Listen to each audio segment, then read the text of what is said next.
Oi, pessoal. Aaron Maté se junta a nós hoje, um jornalista, autor e comentarista político do The Grey Zone. E sim, para discutir, eu acho, os buracos que estão sendo abertos na narrativa sobre a Ucrânia. É bom ver você, Aaron.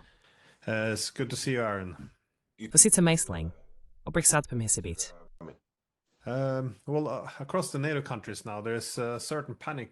Bem, nos países da OTAN, agora, há um certo pânico no ar, pois perdemos a guerra na Ucrânia.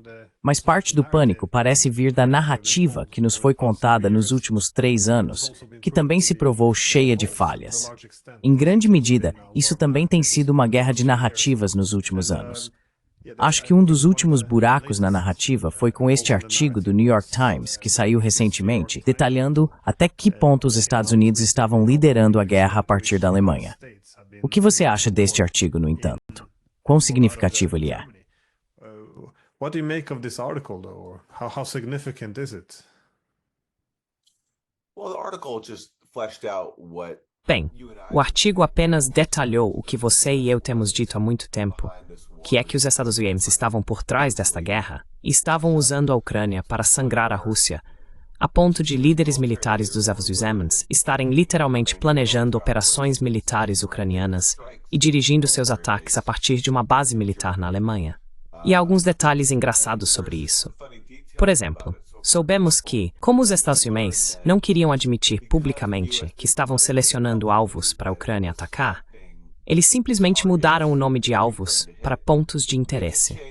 Então, tecnicamente, eles poderiam se safar mentindo para o público e dizendo, sabe, não estamos participando do direcionamento de alvos na Rússia, porque, em seu planejamento, eles não chamavam os alvos de alvos, eles os chamavam de pontos de interesse.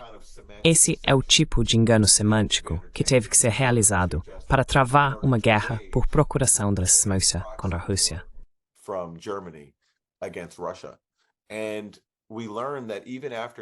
E aprendemos que mesmo depois que as autoridades dos Estados Unidos avaliaram que o risco de a Rússia usar uma arma nuclear havia aumentado dramaticamente, eles continuaram.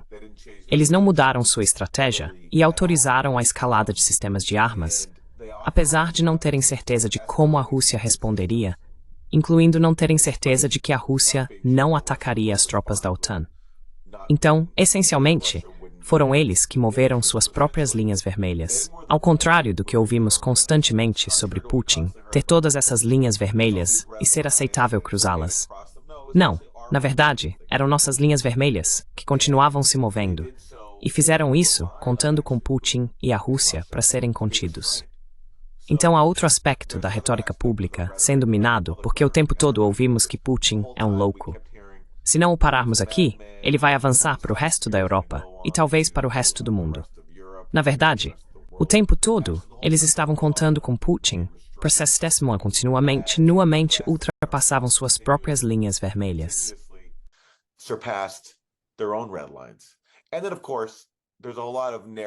E então, é claro, há muita gestão de narrativa aqui para basicamente culpar os ucranianos por quaisquer falhas.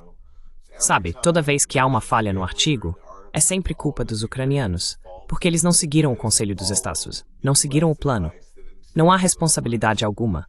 A única sugestão de responsabilidade vem do fato de que eles reconhecem, como era publicamente conhecido, que o General Mark Milley, o presidente do Estado-Maior Conjunto, o principal líder militar dos Estados Unidos, disse que a Ucrânia não poderia vencer a guerra porque a Rússia era simplesmente grande demais.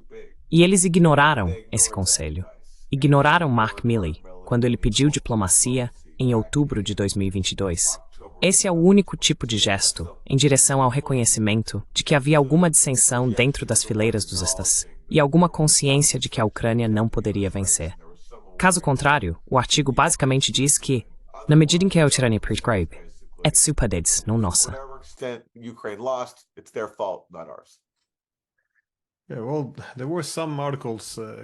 Bem, havia alguns artigos saindo antes, acho que há cerca de 2 anos. O Washington Post também escreveu sobre a ofensiva de verão de 2023. Bem, não, isso foi há 1 ano e meio, de qualquer forma. E o principal argumento ali era também, que, bem, os ucranianos eram avessos ao risco, acho que foi a expressão que usaram, e muita da liderança militar estava se opondo a isso enquanto eram pressionados pelos Estados Unidos. Isso levanta a questão, no entanto, de quando isso deixa de ser uma guerra por procuração para se tornar uma guerra direta, especialmente com alguns desses sistemas de armas, se os Estados Unidos estão diretamente envolvidos. Não tivemos realmente uma discussão séria sobre isso, eu acho. We haven't really had a serious discussion about this, I think. Sim, Alexander Mercouris argumenta que não usa mais o termo guerra por procuração. Ele chama isso de guerra de coalizão, apenas por causa da extensão do envolvimento da coalizão da OTAN, particularmente dos Estados Unidos. E sim, literalmente, se você tem os Estados Unidos escolhendo alvos, supervisionando os disparos, dando as coordenadas para a Ucrânia, literalmente, quero dizer. A impressão do meu artigo é que basicamente a Ucrânia não usou essas armas de longo alcance, esses sistemas de armas, sem a aprovação dos Estados Unidos e sem as coordenadas dos Estados Unidos. Então, nesse caso, a distinção entre a Ucrânia e os Estados Unidos é realmente sem sentido. São os Estados diretamente mirando nas forças russas. É apenas a Ucrânia que pode apertar um botão ou operando o sistema. Mas fora isso, é tudo os Estados. Então sim, talvez o termo guerra por procuração não seja adequado nesse ponto. Talvez guerra direta ou guerra de coalizão seja mais apropriado.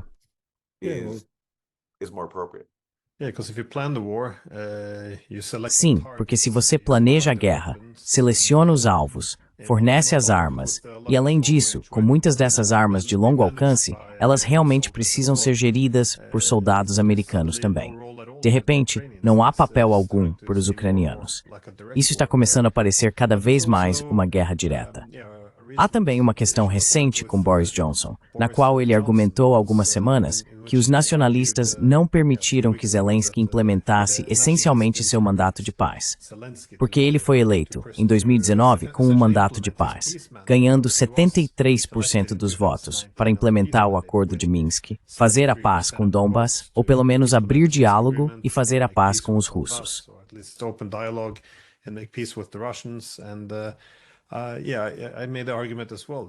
E sim, eu também argumentei que desde 2019 ele foi pressionado a reverter o mandato democrático que tinha para fazer a paz.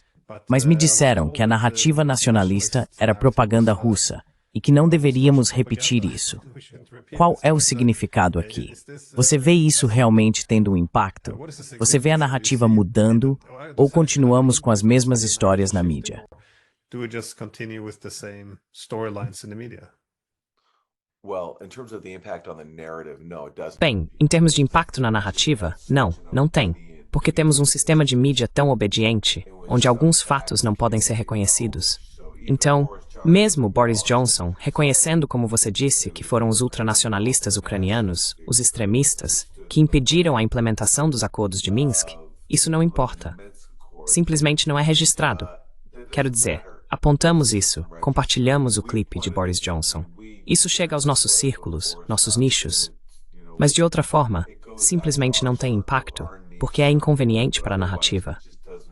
Mas o que é engraçado sobre Boris Johnson admitir isso é que, você sabe, ele é o maior apoiador estrangeiro de Zelensky.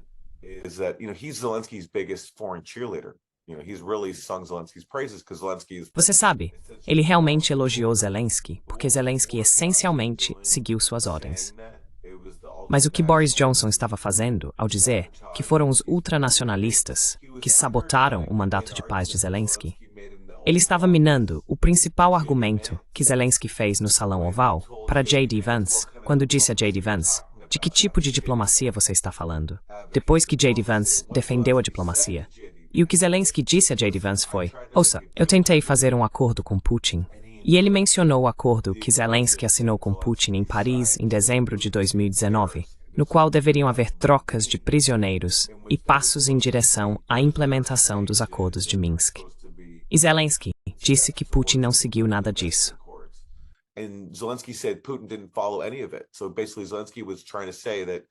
Basicamente, Zelensky estava tentando dizer que Putin havia sabotado o acordo que eles assinaram juntos em dezembro de 2019 e, portanto, ele não poderia fazer um acordo com ele.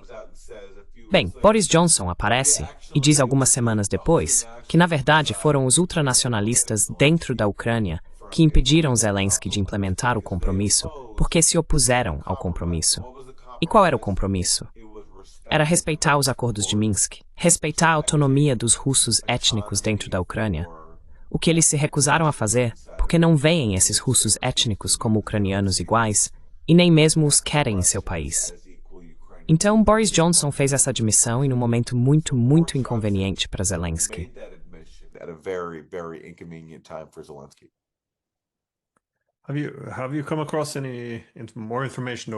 Você encontrou mais informações sobre o papel dos nacionalistas? Porque antes dos russos invadirem, lembro que na mídia, desde a CNN até o The Guardian, era bastante comum escrever sobre o perigo do aumento, dos elementos fascistas dentro da Ucrânia e o quanto de poder eles adquiriram. Mas de repente, depois de 2022, todos eles se tornaram ex-fascistas. Eles foram reformados um pouco, como Jolani na Síria. Foi interessante como isso mudou e se tornou, novamente, propaganda russa da noite para o dia. Mas você viu alguma mudança aqui? Ou ainda está mantendo a narrativa principal?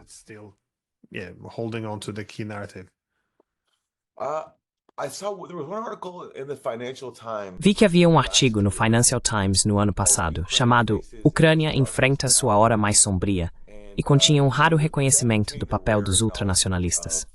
Deixe-me citar um trecho para você. Isso é de setembro de 2024. E eles dizem o seguinte: o maior problema de Zelensky pode vir de uma minoria nacionalista que se opõe a qualquer compromisso, alguns dos quais estão agora armados e treinados para lutar. E cita um oficial ucraniano dizendo que qualquer negociação com a Rússia poderia ser um gatilho para a instabilidade social. Zelensky sabe disso muito bem.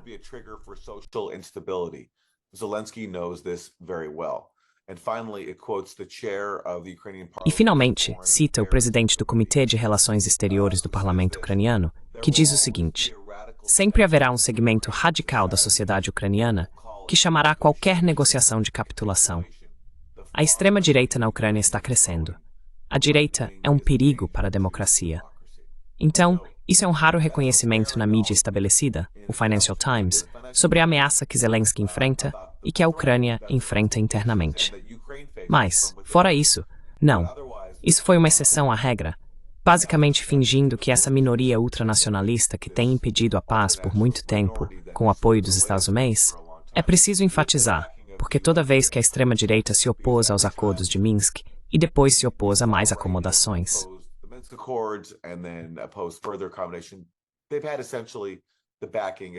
Eles tiveram essencialmente o apoio, se não publicamente, o apoio tácito dos Estados Unidos. Esta é uma dinâmica que remonta a muito tempo. Então essa é uma exceção. Caso contrário, não, eu não vejo isso sendo reconhecido de forma alguma. E é um problema, porque, você sabe, eu não sei mais o que se passa na cabeça de Zelensky. Ele é difícil de entender. Parece que ele está totalmente alinhado com a extrema-direita. E eu realmente não vejo ele tomando medidas para tentar se distanciar deles. Mas você tem que se perguntar se os Estados Unidos mudassem sua posição, na verdade, se houvesse uma mudança concreta em sua posição, e eles dissessem a Zelensky, sabe, nós te apoiaremos se você fizer as pazes com a Rússia.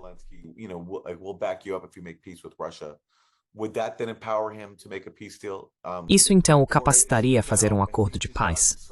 Ou ele foi tão longe em sua posição de abandonar a paz, afastando-se dos acordos de Minsk, que uma mudança de posição não faria mais diferença? E você pode ver que mesmo com Trump dizendo que precisamos fazer a paz, e Steve Witkoff fazendo gestos positivos nesse sentido, Zelensky ainda não parece estar a bordo. Então me parece, e estou curioso sobre seus pensamentos sobre isso, que Zelensky agora está em sintonia com a extrema-direita, ao contrário dos primeiros anos de sua presidência.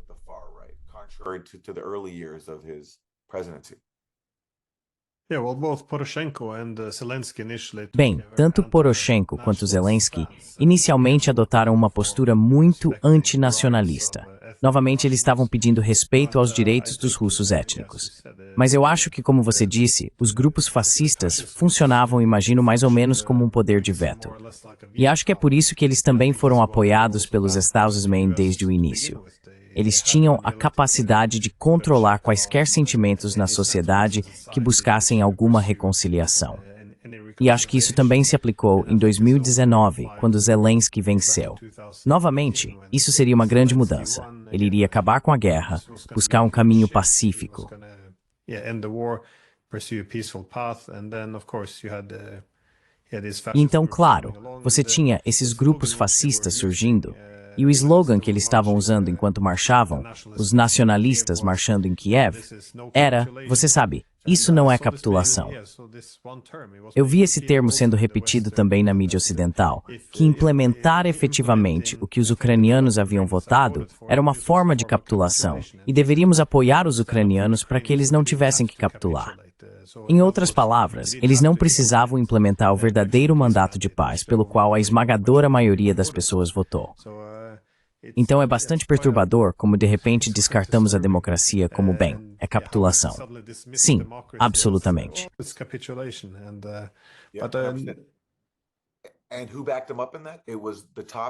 E quem o apoiou nisso? Foi o principal enviado dos Estados Unidos para a Ucrânia, chamado William Taylor.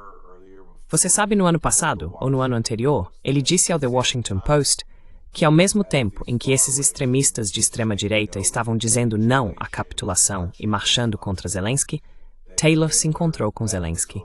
E Zelensky estava tentando descobrir uma maneira de impor a fórmula Steinmeier, que é a fórmula do ex-ministro das Relações Exteriores da Alemanha, sobre como implementar os acordos de Minsk. E William Taylor diz em seu próprio relato que ele disse a Zelensky que Steinmeier não sabe do que está falando.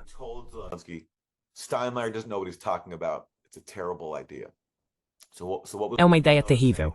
Então, o que William Taylor estava dizendo? Ouça a extrema-direita. Não a capitulação.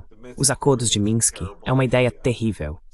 Então, preso entre pessoas carregando tochas na rua, ameaçando matá-lo, dizendo não à capitulação, e depois seus principais aliados dos Estados Unidos dizendo para esquecer os acordos de Minsk, você sabe, Zelensky não tinha espaço para realmente tomar qualquer medida. E certamente, ele se meteu em uma enrascada muito grande agora, ao assinar um decreto presidencial, descartando conversas com a Rússia, enquanto Vladimir Putin estiver no poder.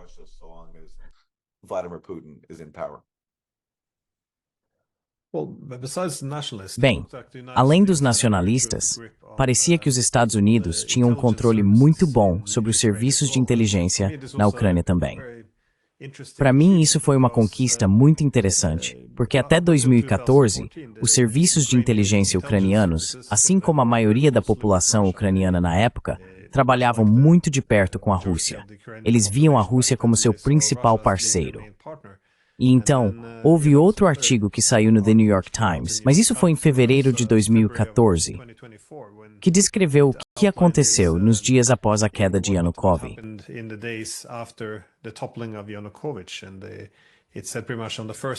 E disse praticamente no primeiro ou segundo dia após o golpe, você tinha um novo chefe de inteligência, que eu acho que foi aprovado pelos Estados Unidos. A primeira coisa que ele fez foi chamar a CIA e o MI6 para começar, essencialmente, uma guerra secreta contra os russos. Depois, você tem artigos complementares no The Washington Post, confirmando que os americanos tiveram que construir os serviços de inteligência do zero, porque não podiam usar os antigos. Então, parece que eles captured Fort Abilene, no entanto.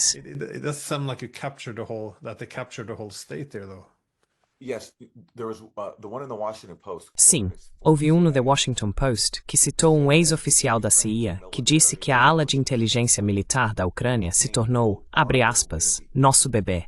Foi assim que ele a descreveu após o golpe de 2014. Então imagine a perspectiva da Rússia. Agora você tem autoridades dos Estados Unidos se gabando de que a divisão de inteligência militar da Ucrânia era nosso bebê, a ponto de os Estados Unidos construírem uma nova sede para ela. Você teve o The New York Times dizendo que os Estados Unidos construíram cerca de 10 bases secretas dentro da Ucrânia.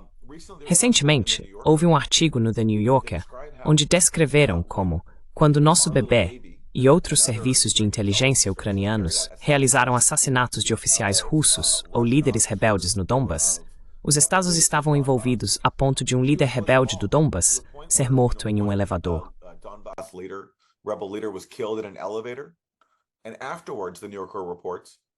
E depois, relata The New Yorker, a CIA distribuiu pequenos adesivos dizendo, no elevador. Ok, então isso não é apenas depois que a Rússia invade. Isso é antes da Rússia invadir. Os Estados Unidos estavam tão envolvidos em usar a Ucrânia como um proxy na fronteira da Rússia que construíram bases, estabeleceram quartéis generais para seu novo bebê, o Serviço de Inteligência Militar ucraniano, e estavam envolvidos em assassinatos. E as pessoas ainda querem chamar tudo isso de invasão não provocada pela Rússia. Quando até, você sabe, os mesmos veículos que agora chamam a invasão da Rússia de não provocada, relatam que os Estados Unidos estavam provocando a Rússia a usar a Ucrânia como um proxy nos 10 anos antes da invasão da Rússia.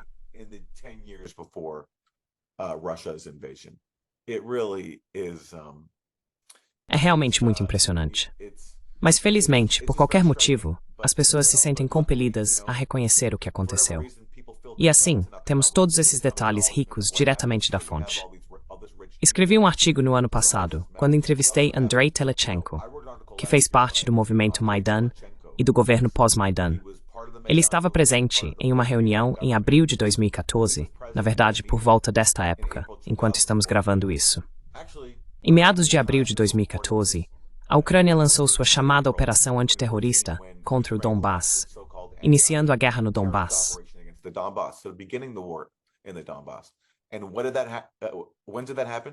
E quando isso aconteceu?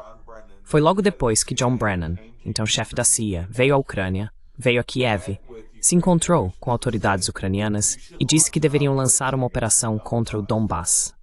Ele encorajou e basicamente disse ao novo governo golpista para lançar uma operação contra o Donbass. E foi exatamente isso que o novo governo fez. E Andrei Telechenko estava nessa reunião e diz que foi isso que John Brennan fez. Então, quero dizer, o papel dos Estados Unidos nisso tem sido instrumental desde o início. E é simplesmente incrível que, você sabe, 9 anos ou 10 anos após o golpe de Maidan, ainda estamos aprendendo detalhes críticos.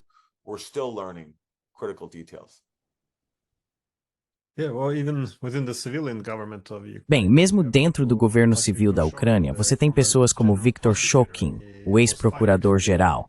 Ele foi demitido por Biden, que se orgulha disso. Mas ele também deu uma entrevista onde argumenta que após o golpe de 2014, todas as novas nomeações tinham que ser aprovadas por Washington. Ele disse que estavam administrando a Ucrânia como um feudo. Sim. E você sabe, às vezes sendo ainda mais ousados, ou seja, pegando uma americana de fato, como Natalia Yaresko, uma cidadã americana do Departamento de Estado dos Estados Unidos, agora trabalhando em think tanks e colocando-a na posição de ministra das Finanças da Ucrânia.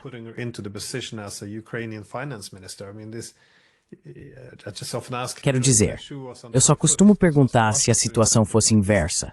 Se fossem os russos fazendo algo assim, como chamaríamos isso? Mas é muito estranho que o primeiro impulso seja sempre desculpar e olhar para o outro lado. Mas acho que com os fascistas, isso é algo bastante preocupante, que agora é de repente nosso primeiro instinto, quando vemos uma suástica aparecendo em uniformes, emblemas fascistas e slogans fascistas, erguendo estátuas de bandeira, renomeando ruas. O primeiro impulso sempre em nossa mídia é arranjar desculpas. E bem, você não quer repetir a propaganda russa. É meio estranho como chegamos a esse ponto, no entanto.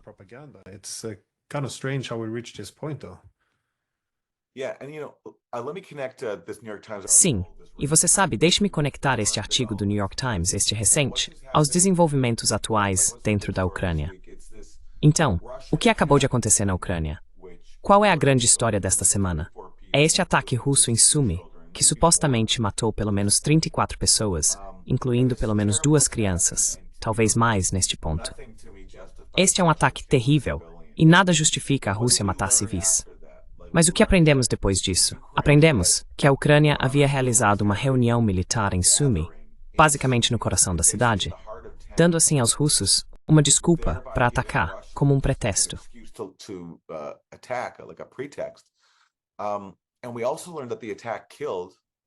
E também soubemos que o ataque matou um coronel ucraniano, que era comandante de uma brigada ucraniana, que possui lançadores de foguetes HIMARS dos SUAs, certo?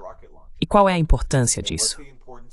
Bem, no artigo do New York Times, os Azazoais se gabaram de que verificaram cada ataque HIMARS da Ucrânia contra as forças russas e que esses ataques HIMARS fizeram as taxas de baixas russas dispararem. Então, para mim, Sumi, o que aconteceu nessa tragédia em Sumi é um exemplo de como as guerras por procuração colocam os ucranianos em perigo. Você tem o New York Times se gabando de que os Estados Unidos supervisionaram ataques HIMARS contra soldados russos.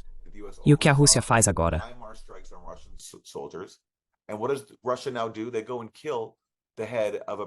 Eles vão e matam o chefe de uma brigada que possui HIMARS. E não estou dizendo que há uma conexão entre o ataque em Sumi e este artigo do New York Times, mas isso apenas mostra como ao usar a Ucrânia e ao se envolver na guerra de forma tão direta, onde os Estados Unidos supervisionam os ataques de HIMARS, você está colocando pessoas em perigo porque a Rússia obviamente tinha inteligência de que esse comandante estava lá e eles o alvejaram, porque ele estava atacando forças russas. No processo, um monte de civis foi morto. E o que também aconteceu, a propósito, é que o governador de Sumi foi demitido porque a alegação do prefeito de Sumi é que ele colocou pessoas em perigo ao realizar essa cerimônia militar em Sumi naquele dia e, portanto, dando à Rússia um pretexto para lançar um ataque. A única coisa que não entendo, estou curioso sobre seus pensamentos sobre isso. Não sei se você viu Lavrov.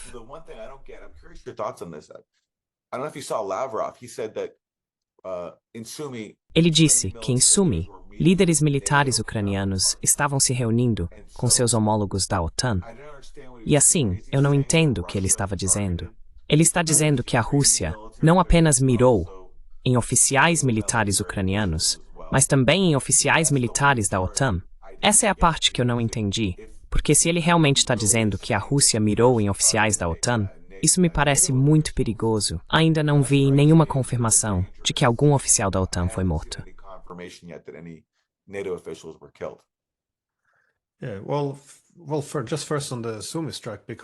Bem, primeiro sobre o ataque em Sumi, porque o que achei interessante é que quando abri os jornais pela Europa ou assisti aos canais de notícias, há praticamente um consenso total de que isso não tinha propósito militar.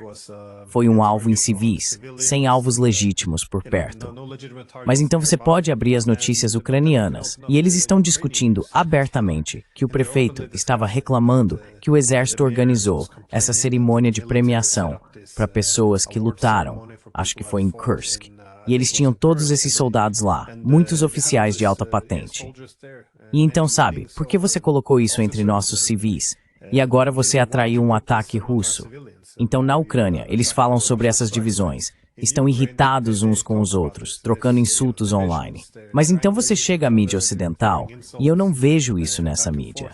Parece que chegamos a esse consenso de que não, eram apenas civis. E é uma narrativa muito estranha, eu acho, que foi construída em torno disso.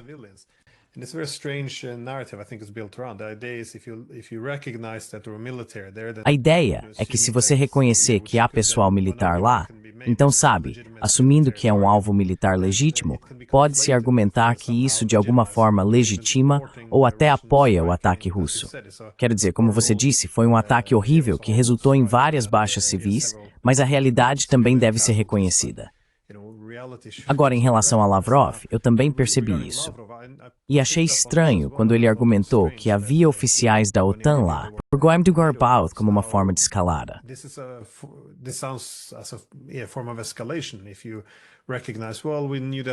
Se você reconhecer, bem, sabíamos que havia soldados da OTAN lá, então os atacamos e matamos. Portanto, independentemente de ser verdade ou não, isso sinaliza que eles também estão preparados para subir na escala de escalada. Porque com esses novos relatórios vindo, não apenas do New York Times e da mídia americana, mas também da mídia britânica, onde agora estão mais ou menos se gabando do papel fundamental que tiveram em matar milhares de russos. Agora, acho que isso pode ser uma resposta a isso, onde eles também podem dizer, bem, agora vamos falar abertamente sobre matar soldados da OTAN. Mas concordo que isso é muito parecido com as escaladas da OTAN.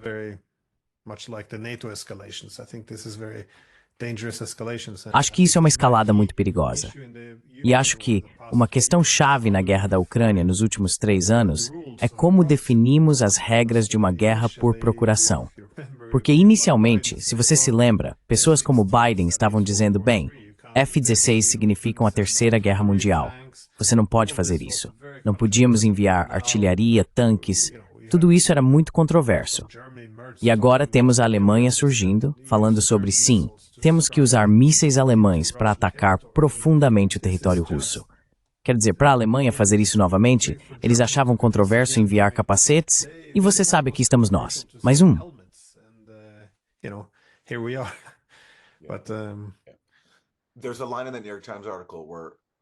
Há uma linha no artigo do New York Times, onde eles citam um oficial militar dos Estados Unidos, que diz, você sabe, nossa mensagem para os russos foi muito clara. Esta guerra será travada apenas dentro da Ucrânia. Mas essa não foi uma mensagem clara, porque eles violaram isso rapidamente quando a Ucrânia inevitavelmente começou a perder, o que sempre foi inevitável. Isso foi facilmente previsto por pessoas como Barack Obama, que disse ao deixar o cargo em 2016, não importa o que façamos na Ucrânia, a Rússia sempre será capaz de superar. Portanto, não é controverso ter esperado que a Rússia vencesse. E, portanto, novamente, você sabe, nos Estados Unidos, um grande ponto de discussão é que sempre cruzamos as linhas vermelhas de Putin, e ele não fez nada. Agora, na verdade, nunca ouvi Putin estabelecer linhas vermelhas.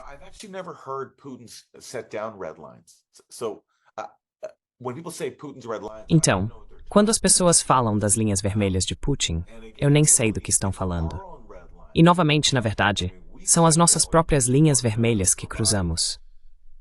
Quero dizer, dissemos que não íamos fornecer esses sistemas de armas de longo alcance, e depois que não íamos deixar a Ucrânia usá-los dentro da Rússia. Temos cruzado as linhas vermelhas consistentemente, porque a Ucrânia está perdida.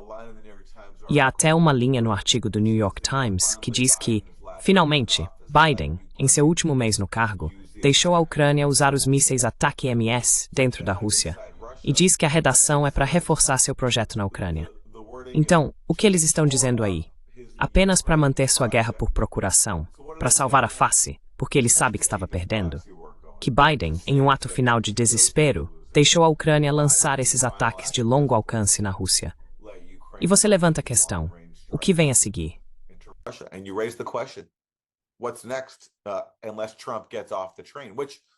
A menos que Trump saia do trem, o que felizmente parece que Trump quer fazer.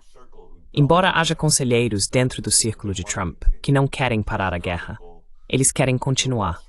Acabou de sair um artigo no Wall Street Journal dizendo que Marco Rubio e outros dentro da administração estão céticos em relação a Steve Bannon e suas conversas com autoridades russas.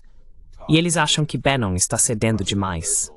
Acho que Bannon está apenas reconhecendo a realidade de que, como as pessoas têm reconhecido há muito tempo, não importa o que façamos, a Ucrânia simplesmente não pode vencer, porque a Rússia sempre o superará devido ao seu tamanho e proximidade com a Ucrânia.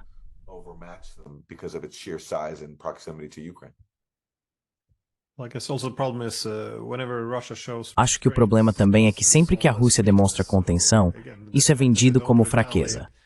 Então, novamente, o fato de eles não retaliar é sempre dito como, bem, podemos escalar ainda mais se eles não fizerem nada. Mas eu apontaria que em 2014, eles avisaram, não derrubem o governo na Ucrânia. Eles fizeram e a Rússia anexou a Crimeia. Em 2021, a Rússia disse, vocês têm que nos dar garantias de segurança. Caso contrário, teremos que tomar uma ação militar. Eles não conseguiram garantias de segurança e novamente tomaram uma ação militar. Em 2022, quando a OTAN começou a enviar armas cada vez mais pesadas, eles anexaram 4 territórios. E quando começamos a fazer ataques diretos com mísseis em 2024, os russos mudaram a doutrina nuclear. Então, não é como se eles não estivessem fazendo nada. Acho que é só que sempre que eles respondem, então não é fraqueza. Então acontece no vácuo. É não provocado e agressivo. Então não há reconhecimento da competição de segurança, eu acho. Mais um.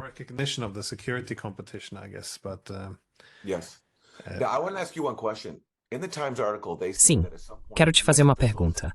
No artigo do Times, eles dizem que em algum momento as autoridades dos Estados Unidos estimaram que havia uma chance de 50% de a Rússia usar armas nucleares.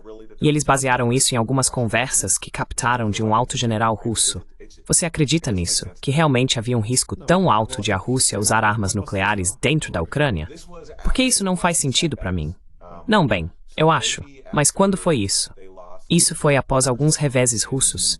Então, talvez depois que eles perderam Kherson, no que foi o outono de 2022. Mas há definitivamente uma parte ali onde eles basicamente, inteligência dos atores aqui, deixe-me ler, eles basicamente mudaram sua avaliação da probabilidade de a Rússia usar armas nucleares. Vou encontrar a passagem. Nuclear weapons. I'll just find the passage.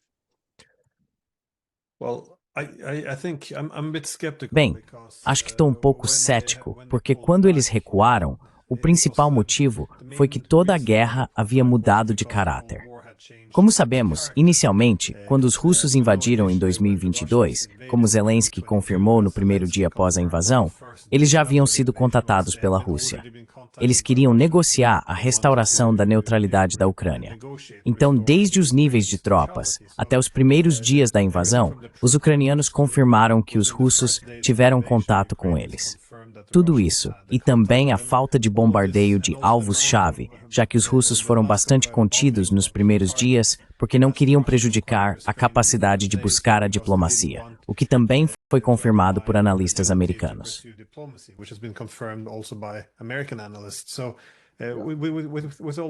Com tudo isso, ficou bastante claro que os russos pretendiam colocar muita força.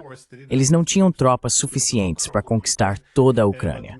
Mas o ponto principal era forçar os ucranianos a restaurar sua neutralidade, já que não haviam implementado o Acordo de Minsk em 7 anos. O problema é que quando os Estados Unidos e o Reino Unido sabotaram o Acordo de Istambul, e então efetivamente colocamos um boicote a toda a diplomacia e negociações com os russos, isso se tornou uma guerra de atrito.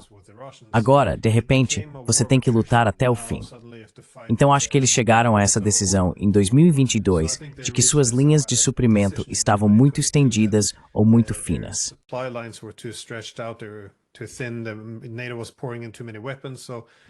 A OTAN estava enviando muitas armas.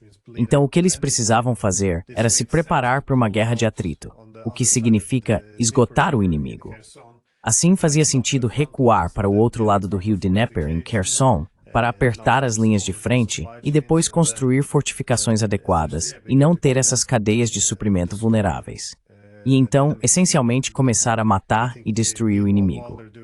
Enquanto faziam isso, wyłączcie Narod-Pontiforsky e Thribrzmarma, Nowy Stroj. It's episode by Nowy May and Snin.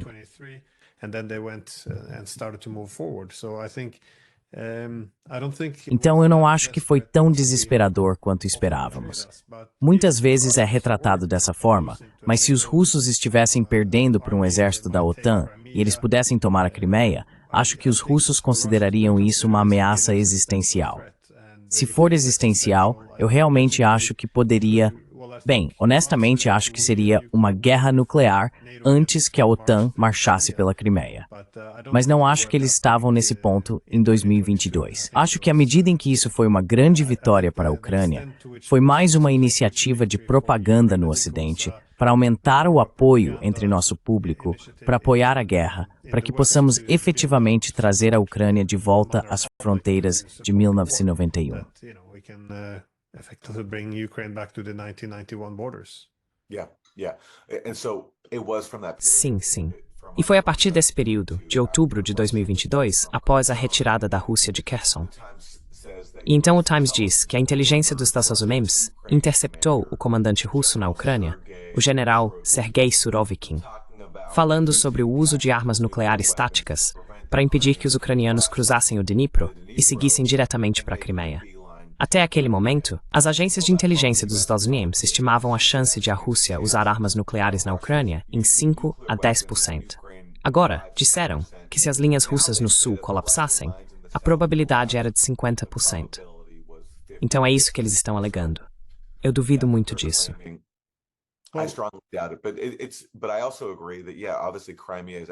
Mas eu também concordo que sim, obviamente, a Crimeia é existencial. E se houvesse uma ameaça séria lá, então poderíamos tê-la visto. Mas sua avaliação é que nunca houve uma ameaça tão forte de perder a Crimeia naquele momento. E sobre a questão de Istambul, não sei se você viu isso, mas houve um artigo escrito por Oleksandr Chaly, que foi um diplomata ucraniano e parte da equipe de negociação ucraniana. Ele é quem disse aquela famosa frase sobre como conseguiram encontrar um compromisso muito real em Istambul. E ele disse que Putin fez tudo o possível para fazer a paz, o que novamente mina a narrativa que nos foi passada por tanto tempo.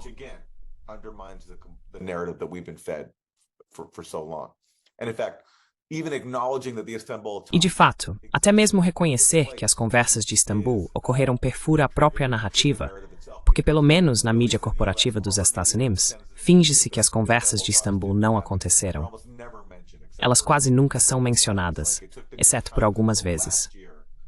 O The New York Times levou até o ano passado para publicar um artigo detalhado sobre isso. Caso contrário, foi totalmente ignorado. Mas Chaly escreveu um artigo não muito tempo depois que as conversas colapsaram, acho que cerca de um ano depois, e ele basicamente escreve que os Estados Unidos e o Reino Unido disseram à Ucrânia na época para não fazer um acordo com a Rússia com base em garantias de segurança. E de fato, não vamos participar.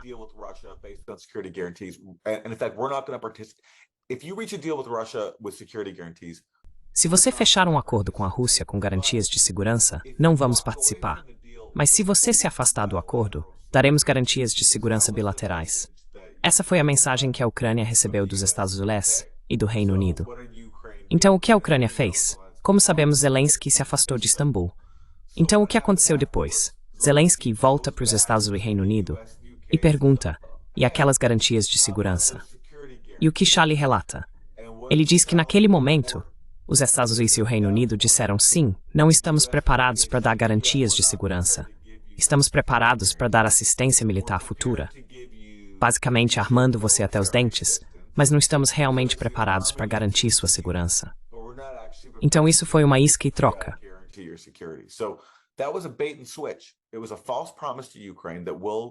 Foi uma falsa promessa à Ucrânia de que daríamos garantias de segurança se eles se afastassem dessas negociações de paz. E então, quando a Ucrânia veio e pediu aos Estados Unidos e ao Reino Unido que cumprissem sua oferta, os Estados Unidos e o Reino Unido disseram para esquecer. É uma traição tão grande. E isso deveria ser uma notícia de destaque, mas não é, porque nem podemos realmente reconhecer que as conversas de Istambul aconteceram e que fizeram progressos sérios porque, é claro, isso mina a narrativa de que precisamos continuar essa guerra por procuração, por você sabe, anos a fio, incluindo agora em 2025. Você sabe, agora estamos falando sobre 3 anos após o colapso das conversas de Istambul. Estamos realmente marcando o aniversário bem agora, porque foi em abril de 2022 quando Istambul desmoronou.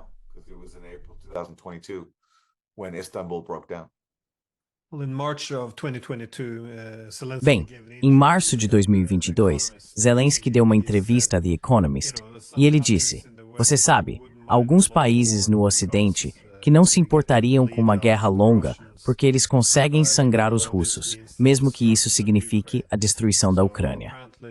Então, aparentemente, Zelensky também é um propagandista russo. Mas não queremos mais essa narrativa na mídia. De qualquer forma, já passamos do tempo aqui. Então, só quero dizer uma coisa sobre os russos usarem armas nucleares. Vale a pena notar que o General Milley, em novembro de 2019, argumentou que isso é o melhor que pode acontecer para os ucranianos. É por isso que é uma boa ideia para a Ucrânia fazer um acordo agora, porque daqui em diante é só ladeira abaixo.